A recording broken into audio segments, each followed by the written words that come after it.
Bom, boa noite, pessoal. Meu nome é Fernando Bentes. Eu sou professor de Direito Constitucional. Eu sou formado em Ciências Sociais na UFRJ, em Direito na UERJ. Fiz mestrado na PUC, aqui no Rio de Janeiro. Estou cursando doutorado atualmente, estudando ativismo judicial. E sou professor de Direito Constitucional. Hoje a aula vai versar sobre o tema do direito da nacionalidade ou dos direitos da nacionalidade. Muito bem. Eu vou passar algumas recomendações rápidas para vocês antes de iniciar a aula. Primeira recomendação.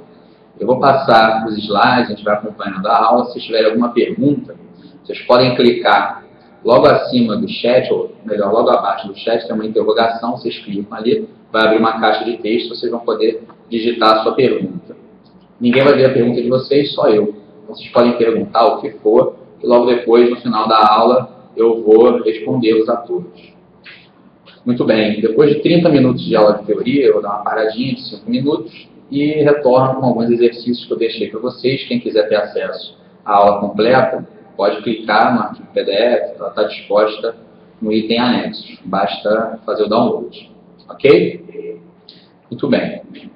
Bom, pessoal, o tema sobre o direito da nacionalidade, em regra, ele é tratado tanto pelo direito constitucional quanto pelo direito internacional. O que vem a ser o direito da nacionalidade? O direito da nacionalidade é um vínculo jurídico que existe entre o homem e o Estado.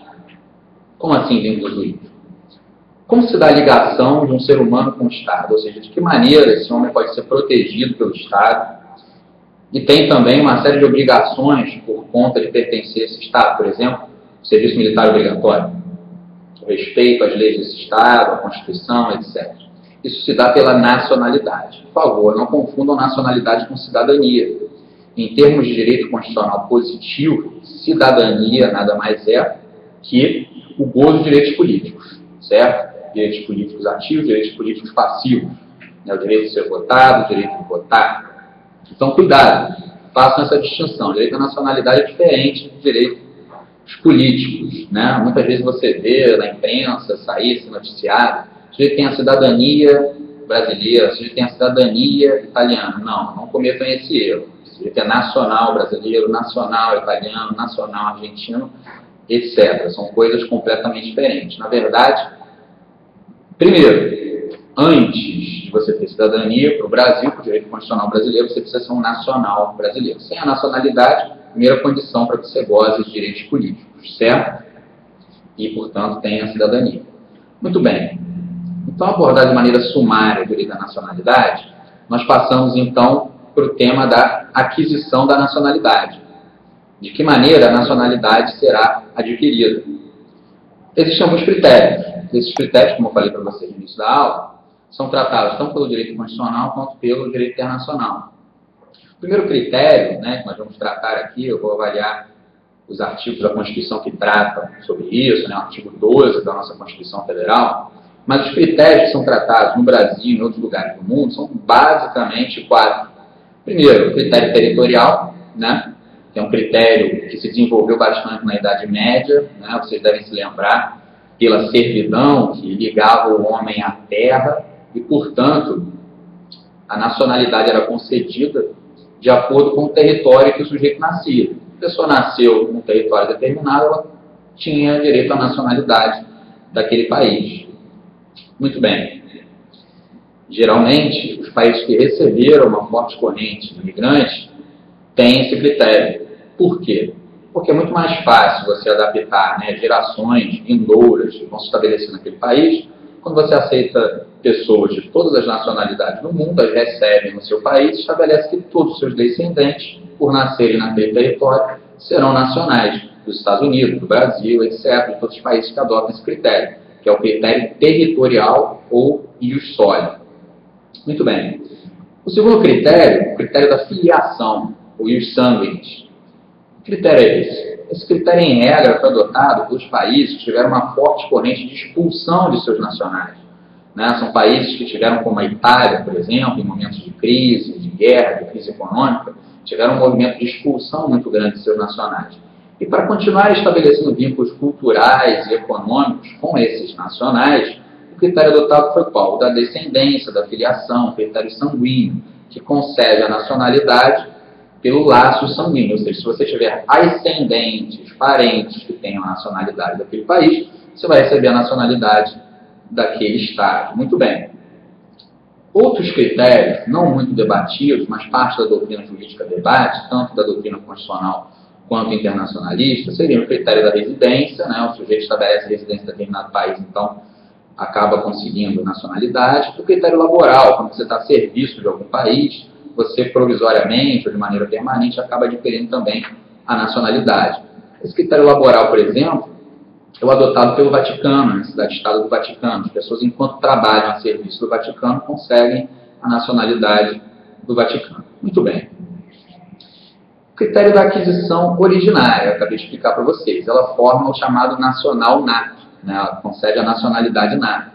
E a aquisição derivada ou secundária de nacionalidade é a naturalização, quando a pessoa ou é apátrida ou hemátulos, o que vem a ser isso? A pessoa que não tem nenhuma nacionalidade, ou quando ela tem uma outra nacionalidade, mas deseja adquirir uma nacionalidade diferente. Aí tem um processo de naturalização também, vou abordar como a nossa Constituição Federal estabelece os critérios de aquisição derivada ou secundária de nacionalidade. Por último, eu vou tratar das hipóteses de perda da nacionalidade. Ok? Então vamos lá, passando para o próximo slide. Nós temos o critério para a concessão da nacionalidade originária ou primária na nossa Constituição. Vamos lá, o critério territorial é adotado pelo Brasil, é o critério básico. Então as pessoas que nascem no território brasileiro são consideradas nacionais do país. Eu estabeleci o artigo para vocês, vou dar uma lida rápida para situá-los. Artigo 12 da Constituição. São brasileiros natos, inciso 1º, a linha A. Nascidos na República Federativa do Brasil, ainda que de pais estrangeiros, desde que estes não estejam a serviço do seu país. Então, portanto, alguns estrangeiros podem circular pelo país, e se o filho deles, porventura, nascer aqui, esse filho será considerado brasileiro. Ah, mas vai ser considerado norte-americano, italiano, alemão, chinês? Pouco importa. Esse é um critério da lei alienígena, da lei estrangeira.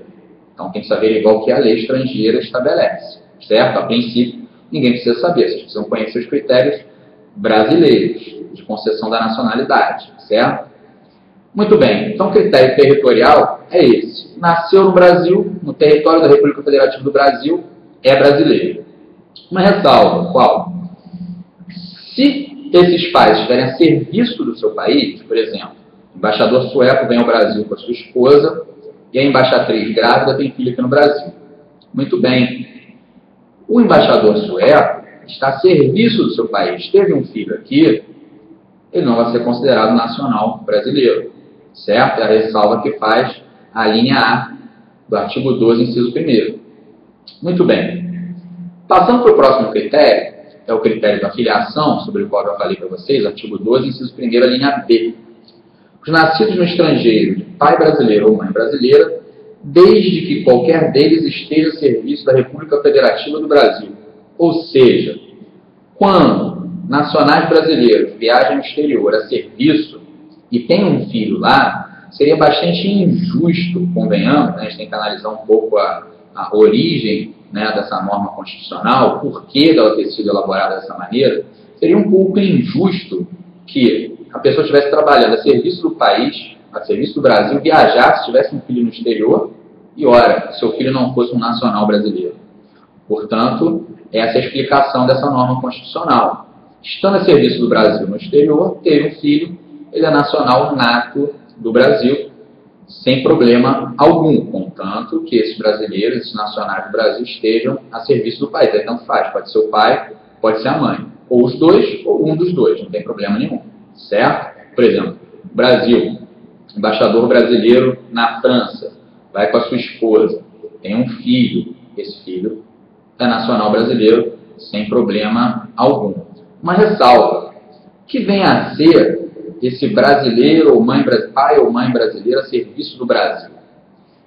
Isso vai pegar, pessoal, para vocês terem uma ideia, tanto a União, quanto o Estado, quanto os municípios. E membros da administração direta e indireta, sem problema nenhum, certo? Então aquela pessoa que está a serviço, por exemplo, município, né? Um secretário municipal, há pouco tempo o governador do Rio de Janeiro foi a alguns países da América Latina, da Colômbia, etc., para estudar como é que era o teleférico que levava até comunidades carentes e implementar isso aqui no Rio de Janeiro também. Muito bem. Se algum membro da comitiva do governo do Estado tivesse filho nessa época, né, a criança nascesse ali, por exemplo, a secretária de Fazenda do governo do Estado tivesse um filho nessa época, ela seria considerada nacional sem problema algum. Ok? Muito bem. Passando para o próximo critério estabelecido pela Constituição, artigo 12, inciso 1º, a linha C. Os nascidos no estrangeiro de pai brasileiro ou de mãe brasileira, desde que sejam registrados em repartição brasileira competente. Muito bem. Essa redação foi dada pela Emenda Constitucional 54 de 2007. O que aconteceu? Houve uma abertura um pouco maior para os brasileiros que, por exemplo, estivessem de maneira temporária, fazendo turismo no exterior e tivessem filho, que eles pudessem procurar uma repartição consular competente e registrar os seus filhos, né? A Lei de Registro Público determina essa possibilidade. Então, registrava o seu filho na repartição consular competente, ele já seria nacional brasileiro. E a segunda parte da linha C? Os nascidos no estrangeiro, de pai ou mãe brasileira, desde que sejam registrados em repartição brasileira competente ou venham a residir na República Federativa do Brasil e optem a qualquer tempo, depois de atingida a maioridade, pela nacionalidade brasileira. Então, mesma coisa. Brasileiros vão ao exterior, por exemplo, em turismo, têm o seu filho, e ele, posteriormente, vem a residir no Brasil e opte, depois da maioridade, a qualquer tempo, pela nacionalidade brasileira.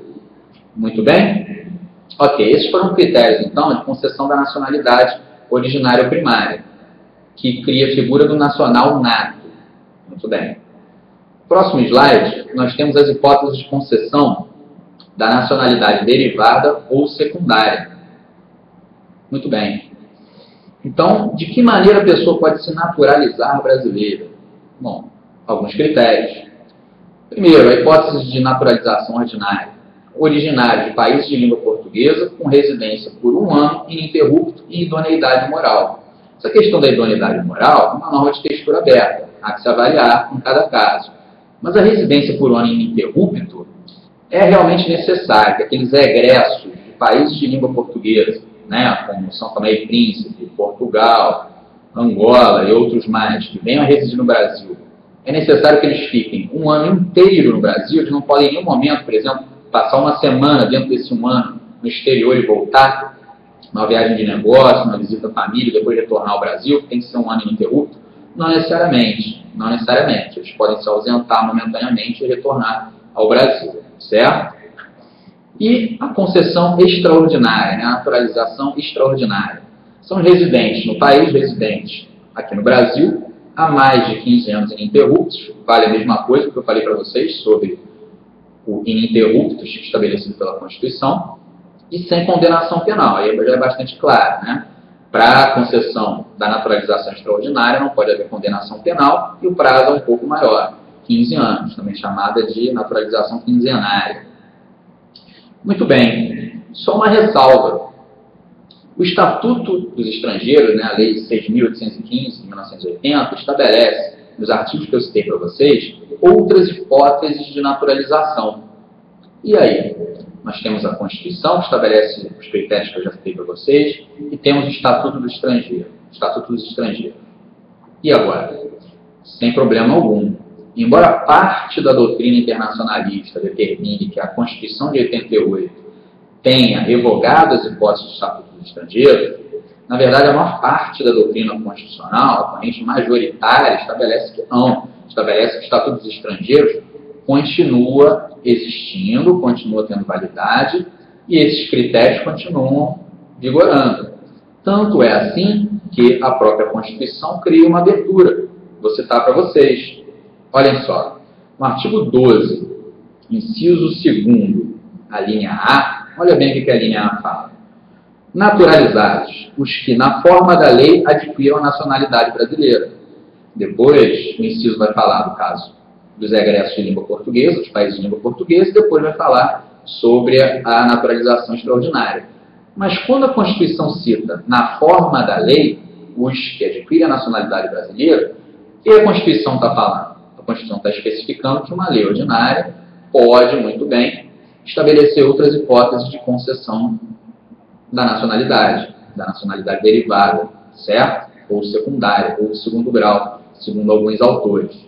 Então, esses artigos, depois eu peço que vocês deem uma olhada nesses artigos que eu citei para vocês, no Estatuto dos Estrangeiros, eles estabelecem a possibilidade do estrangeiro que veio ao Brasil e, por exemplo, ele vem antes da maioridade, se estabelecer no Brasil, termina o curso superior, até um ano depois ele pode requisitar a nacionalidade brasileira, pode se naturalizar brasileiro, ou então a hipótese do estrangeiro que vem com tenra idade, quer dizer, ele vem com 5 anos, antes dos 5 anos de idade, depois de atingida a maioridade, ele poderá também requisitar a nacionalidade brasileira. Então, depois vocês venham olhar, porque existem várias hipóteses também de naturalização. Muitas vezes, o Estatuto dos Estrangeiros passa batido nesse tema, direito da nacionalidade, mas é importante que vocês saibam, no seu estudo de direito constitucional e direito internacional, principalmente para os concursos públicos.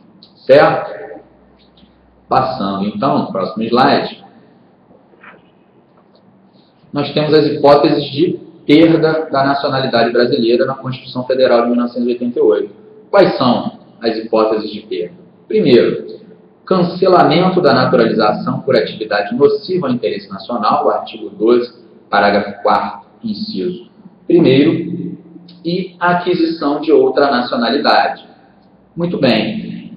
A hipótese que eu citei para vocês anteriormente, cancelamento da naturalização por atividade nociva ao interesse nacional, evidentemente está atingindo somente quem? Somente os naturalizados, né? O nacional nato não é atingido por essa hipótese de perda da nacionalidade. E aquisição de outra nacionalidade? Essa não. Essa atinge tanto nacionais natos quanto naturalizados. Certo? Eu vou ler rapidamente para vocês a Constituição. Artigo 12, parágrafo 4º. Será declarada a perda da nacionalidade do brasileiro que tiver cancelado sua naturalização por sentença judicial, tem que ser por sentença judicial, em virtude de atividade nociva ao interesse nacional. No inciso 2º, do parágrafo 4º, adquirir outra nacionalidade. Certo? No entanto, pessoal, veja bem, existem algumas exceções estabelecidas pela Constituição nessa segunda hipótese aí, quando o nacional perde a sua nacionalidade por adquirir uma outra nacionalidade. Quais são as exceções? Primeiro, reconhecimento de nacionalidade pela lei estrangeira. Na verdade, quando um outro país reconhece a nacionalidade de um nacional brasileiro, esse ato é quase como se fosse um ato declaratório, de natureza declaratória. Por quê? Na verdade, aquele nacional sempre foi estrangeiro também. O fato dele simplesmente ver reconhecida a sua nacionalidade não quer dizer que ele tenha optado, tenha buscado simplesmente, ativamente, uma outra nacionalidade. Ele sempre foi um sujeito com várias nacionalidades, o que a gente chama de multinacionalidade. Vou dar um exemplo para vocês. Imagina uma pessoa que nasce no Brasil, então, pelo critério territorial, se seus pais não estiverem a serviço de um país estrangeiro, ele será nacional brasileiro, nato, mas também a família da mãe dele, ou do pai dele, tem ascendência italiana. E nós sabemos que a lei italiana estabelece o critério da filiação, o critério sanguíneo e os sanguíneos para a concessão da nacionalidade. Então, com uma certa idade, ele vai e busca primeiramente regulamentar essa outra nacionalidade que ele tem. Sendo assim, ele não vai perder a nacionalidade brasileira. Ok? A outra exceção aqui, ele tem a nacionalidade brasileira, mas adquire uma outra, e mesmo assim não perde a sua nacionalidade. Qual é a outra exceção? Imposição de naturalização pela norma estrangeira. Muito bem. Vamos dar uma olhada aqui na Constituição? Olha só. Artigo 12, parágrafo 4º, inciso 2º, a linha A. Reconhecimento de nacionalidade originária pela lei estrangeira. Acabei de falar para vocês. B. De imposição de naturalização pela norma estrangeira ao brasileiro residente em estado estrangeiro como condição para a permanência em seu território ou para o exercício de direitos civis, que quer dizer isso? Imagina o sujeito que está na Turquia, por exemplo, precisa adquirir um imóvel, precisa ter direito à herança, ele não consegue ter acesso a esses direitos sem se naturalizar turco também. Então ele vai adquirir a nacionalidade da Turquia, mas não vai perder a brasileira. Imagina aquelas hipóteses, né, de vários trabalhadores, inclusive jogadores de futebol, que precisam se naturalizar em espanhóis, italianos, ingleses, etc., para continuar exercendo seu trabalho naquele país. Não tem problema, ele pode se naturalizar e não perde a sua nacionalidade brasileira. Ok? Muito bem, pessoal. Então, agora eu vou passar para as perguntas, vou ver se vocês têm alguma pergunta aí para me fazer, certo? E depois eu dou um intervalinho para a gente passar para as questões. Vamos lá.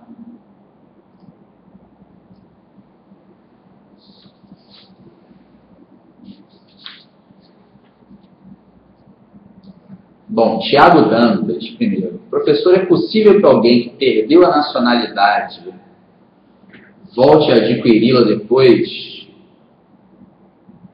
Sim. Vamos retornar aos slides, Tiago? Possível que alguém que perdeu a nacionalidade volte a adquiri-la depois. Vamos lá. Olha só.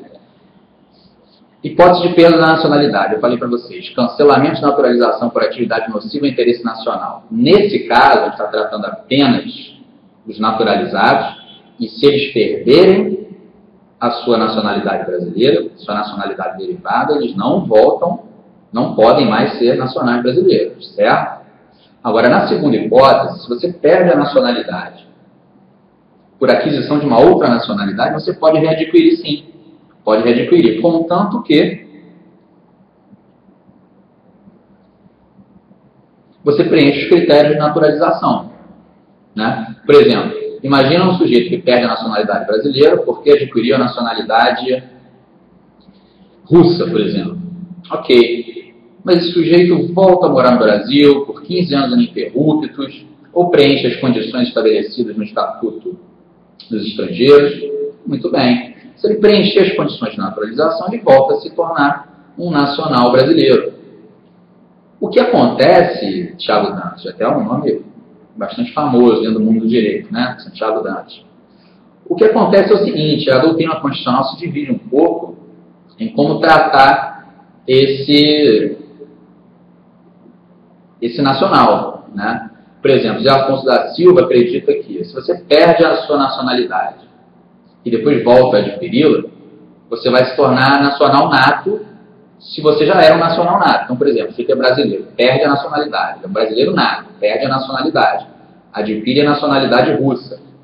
Depois ele volta, retorna ao Brasil, preenche as nossas exigências, né, de naturalização, então ele voltará a ser um nacional nato. Essa é a opinião do José Afonso da Silva. Já outros doutrinadores, né, Alexandre de Moraes, por exemplo, acha que não. Acha que se você perde a nacionalidade nata, se você era naturalizado, perde a sua nacionalidade e volta a se naturalizar, você continua sendo, né, um naturalizado. Agora, se você é nacional nato, perde a sua nacionalidade e depois se naturaliza novamente brasileiro, você se tornará não nacional nato, mas naturalizado.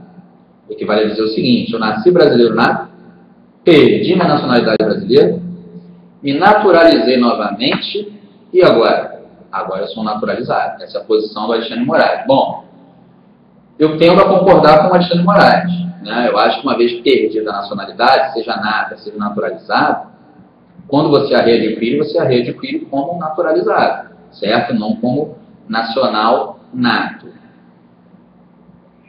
Ok, fechado? Deixa eu ver aqui, tem mais uma pergunta. Núbia Bezerra da Silva. Vamos lá. É possível que um estrangeiro adquira a nacionalidade casando-se com uma brasileira? Ou ocorra facilitação dessa naturalização? Núbia é sim. Você tem que dar uma olhada no Estatuto do Estrangeiro, porque ele estabelece facilitações, inclusive nesse caso, nessa hipótese de casamento. Então dá uma olhadinha ali, na lei que eu citei para vocês, Estatuto dos Estrangeiros, que há uma facilitação realmente dessa naturalização. Depois você dá uma olhadinha, ok? Vamos lá. Bom, a Renata faz uma pergunta muito interessante e muito difícil de ser respondida. Olha só o que a Renata pergunta. Quais são essas atividades nocivas ao interesse nacional para que o sujeito perca a nacionalidade brasileira? Muito bem, essas atividades nocivas ao interesse nacional são uma norma de textura aberta. Né? Eu preciso explicar primeiro o que vem a ser as normas de textura aberta. Normas de textura aberta são normas que carecem de um preenchimento valorativo. A Constituição é rica nesse tipo de normas. Né? Algumas pessoas, né, como Daniel Sarmento, estabelecem que a nossa Constituição, a Constituição brasileira, é ubíqua. Ou seja, ela estabelece em vários momentos, em vários lugares do seu texto constitucional positivo, normas que se contrapõem, normas polissêmicas, ou seja, que tem uma série de sentidos, e isso dificulta um pouco a hermenêutica constitucional, a interpretação constitucional. Mais uma vez, nós temos aí um exemplo disso. O que seriam essas atividades nocivas ao interesse nacional? Não há como precisar. Né? Isso deverá ser precisado justamente no caso concreto, certo? Definir o que vem a ser essa atividade nociva ao interesse nacional. Aqui, outra pergunta. Bom, Marco Aurélio acho que fez a mesma pergunta. Você tem duas perguntas aqui. Vamos lá. O termo optem, inscrito na linha C do inciso 1º do artigo 12, vamos lá. O termo optem, a linha C, artigo 1º do inciso 12. Tem poder de excluir a nacionalidade originária do país de nascimento de alguém se o critério for territorial. Então, pelo que eu entendi, Marco Aurélio, vamos ver se é isso, né? O sujeito vem de um país, ele já é nacional de um país, nasceu no país, por exemplo, dos Estados Unidos, estabelece critério territorial. Muito bem. E aí, poder excluir a nacionalidade do país, certo. Aí você exclui, você está perguntando se ele tem que optar entre a nacionalidade do seu país, por exemplo, dos Estados Unidos, como eu citei aqui, ou a brasileira, para que ele possa ter a nacionalidade do Brasil. É isso que você está perguntando, né? Poder excluir a nacionalidade originária de alguém que tenha nascido no estrangeiro se o critério for o territorial. Bom, eu não vejo muita diferença se o critério for territorial ou da filiação, não. De um jeito ou de outro, o sujeito pode ser apátrida, né? Imátrida, pode não ter nenhum tipo de nacionalidade, ou pode ter outra nacionalidade sendo concedida tanto pelo critério territorial quanto pelo critério da filiação de outro país. Né? Mas veja bem o que a Constituição estabelece. Olha só. Artigo 12, inciso 1º, a linha C. São brasileiros natos, nascidos no estrangeiro, de pai ou mãe brasileira, desde que sejam registrados na repartição brasileira competente, ou venham a residir na República Federativa do Brasil e optem, em qualquer tempo depois de atingida a maioridade, pela nacionalidade brasileira.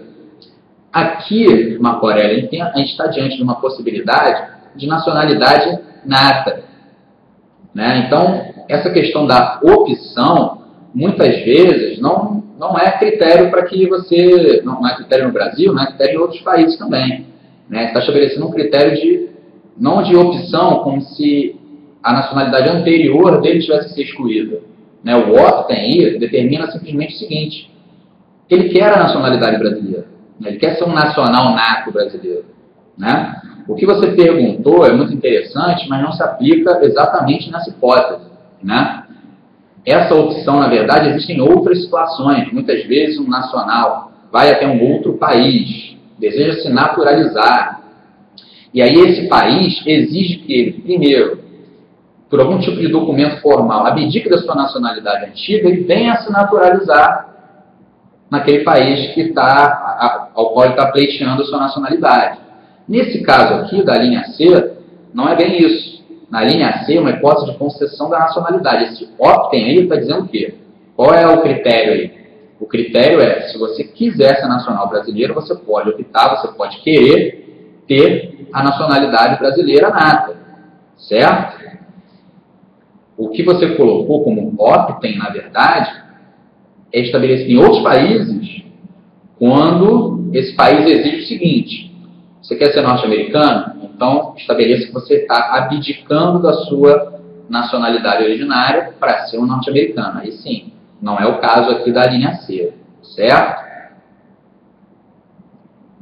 A Renata faz uma pergunta sobre a apatrídia, né? Como alguém pode ser apátrida? Ele também não é cidadão? De maneira nenhuma. Renata, eu vou explicar rapidamente esses dois conceitos. A nacionalidade e a cidadania. Eu falei no início da aula plural. A nacionalidade estabelece um vínculo entre a pessoa e o Estado. A cidadania, para os termos do direito constitucional positivo brasileiro, cidadania significa o gozo de direitos políticos, certo? Ou seja, direitos políticos passivos.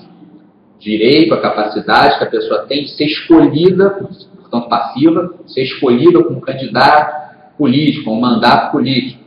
Direitos políticos ativos, ou seja, poder escolher alguém, poder votar. Isso vem a ser cidadania no Brasil para o direito constitucional. Evidentemente, se você buscar uma definição na ciência política, você vai ver uma outra definição. No direito constitucional brasileiro, cidadão é aquele que goza de direitos políticos. E para ser cidadão brasileiro, ou seja, para gozar de direitos políticos, o primeiro requisito é a nacionalidade. Então, primeiro, a nacionalidade. Olha bem a pergunta que você fez.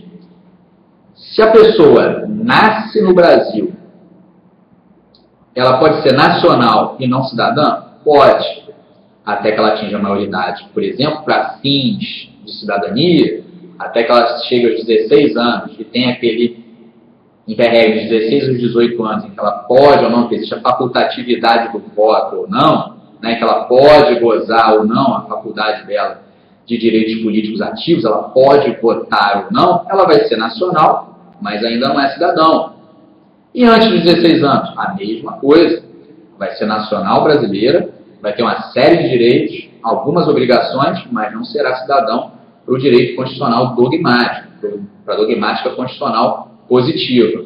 Evidentemente, cumprindo todos os seus deveres, ela poderá se tornar nacional e cidadã do país, do Brasil. Certo? Você pergunta, como alguém pode ser apátrida?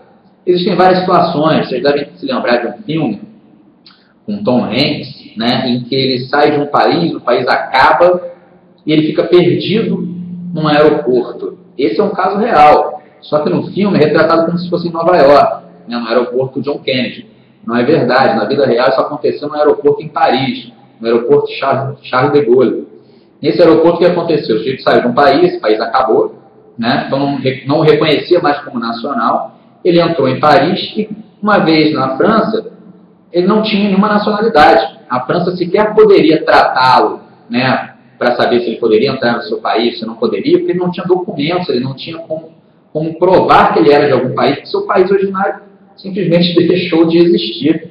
Então ele não tinha nenhum tipo de reconhecimento jurídico sobre a sua situação. Ele é apátrida. Muitas vezes alguns refugiados, né, pessoas que são refugiadas de guerra, ou então algumas populações desprezadas dentro de um país, é o caso dos curdos, no antigo Iraque, né, no Iraque de Saddam Hussein, eles eram o quê? Não tinham reconhecimento da sua nacionalidade, né? Eram apátridas, eram eimáturos. Então, a normativa internacional estabelece que alguns países podem conceder a nacionalidade a esses apátridas. E, às vezes, esses apátridas recebem nacionalidade de países e, às vezes, recebem um reconhecimento jurídico formal de órgãos multilaterais, como a Cruz Vermelha, como a ONU, certo? Então, a apatrídia existe sim, principalmente nesse mundo bastante caótico que nós temos. A pergunta do Marco Aurélio de Jesus. Com certeza, Marco. Fica com dupla cidadania, então, com dupla nacionalidade, ó, sem cometer mais esse erro, certo? Esquece esse negócio de cidadania. Fica com dupla nacionalidade. A pessoa pode nascer, como exemplo que você deu e que eu também acabei acrescentando. A pessoa nasce nos Estados Unidos. O critério é qual? Territorial. É por isso que muitos mexicanos fogem do México, entram nos Estados Unidos e têm um filho ali, né? Por quê? Porque o filho nascendo nos Estados Unidos será um nacional norte-americano. E aí a mãe ganha o direito de ficar nos Estados Unidos não por ser norte-americana, mas para ter que cuidar do filho. Porque o seu filho é norte-americano, certo? E seria uma desumanidade deixar aquele filho norte-americano sem uma mãe. Então a mexicana ganha o direito de ficar lá. Então, cidadão norte-americano. Muito bem, os Estados Unidos têm esse critério territorial, o sujeito nasce lá. Mas imagina que ele nasce lá nos Estados Unidos e filho de brasileiros, que não estão a serviço do Brasil, senão já seria nacional nato, de pleno direito. são filhos de brasileiros, mas os brasileiros não registram lá no órgão consular competente. Depois retornam, aí o que se exige, o que a Constituição está exigindo? Na linha C, que esse nacional, que essa pessoa, né, volte ao Brasil, resida no Brasil, certo? E opte a qualquer momento da maioridade por se tornar um nacional. Se ele já tiver a nacionalidade norte-americana, não tem problema, ele será binacional. Ele pode ter até mais nacionalidade. Como assim? Imagina só, imagina que um pai italiano, um homem italiano, uma mãe brasileira, se conhecem no Brasil, vão para os Estados Unidos, têm um filho lá, estão em turismo, né? Esse filho nasce nos Estados Unidos. Olha, então, critério territorial norte-americano, ele será norte-americano. Muito bem. Esse casal retorna ao Brasil, estava meramente turismo lá, reside no Brasil, depois de atingida a maioridade, seu filho opta pela nacionalidade brasileira. Muito bem, será nacional norte-americano e brasileiro. Mas não se esqueçam, o pai dele é italiano. E como critério da Itália para a concessão da nacionalidade e afiliação, então, ele também pode requisitar a nacionalidade italiana, porque o seu ascendente, não, o seu pai, é italiano. O que vai acontecer? Ele terá 3 nacionalidades. Certo? Bom,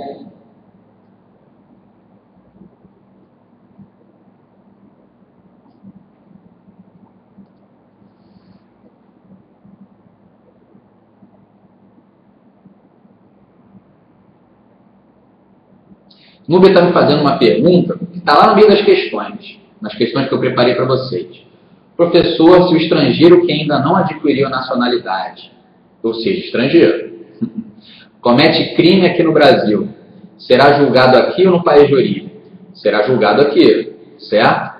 Essa é uma questão de direito penal, principalmente, né? Se ele comete crime aqui, você tem que estabelecer qual é o lugar do crime, e o lugar do crime é onde ele irá responder. Será aqui no Brasil.